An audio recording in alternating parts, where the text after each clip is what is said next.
இன்னைக்கு என்ன ஸ்பெஷல் இருக்கு பார்க்குறீங்களா? இன்னைக்கு பாப்பாவோட ஃப்ரெண்ட் யாரோ வீட்டுக்கு வராங்க. ஸோ ஐ ஆம் மேக்கிங் சிக்கன் குழம்பு. கொஞ்சம் சிக்கன் வந்து கிரில் கூட பண்ணுறேன். And then paneer, spinach, palak paneer அது பண்ணுறேன். ஏன்னா கொஞ்சம் இங்கே இருக்கும்போது ரெஸ்ட்ரிக்ஷன்ஸ் இருக்கும், ஃபுல்லாக பிளெண்ட் பண்ண முடியாது. ஸோ அது வந்து எப்படி பண்ணணும் அதுதான் பார்த்து பண்ணுறேன். பட் இந்த ஸ்பெஷாலிட்டி இன்னைக்கு வச்சுருக்கேன்.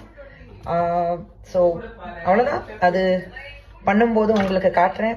இப்போ அழுதுருவேன் நான், ஏன்னா வெங்காயம் கட் பண்ணும் அழுகையாக வரும். ஸோ அழுதேன்னா நீங்கள் இதுக்கு எதுக்காக குஷ்பு அழுதுட்டுருக்கான்னு கேட்கக்கூடாது. இந்த வெங்காயம் வெட்டும் போது யார் இருந்தாலும் செம்ம அழுகையாக வரும்ல, எனக்கும் அப்படிதான் அந்த அழுகையாக வருது. ஸோ இதெல்லாம் கட் பண்ணி எல்லாம் வச்சதுக்கப்புறம் then I'll tell you what is cooking.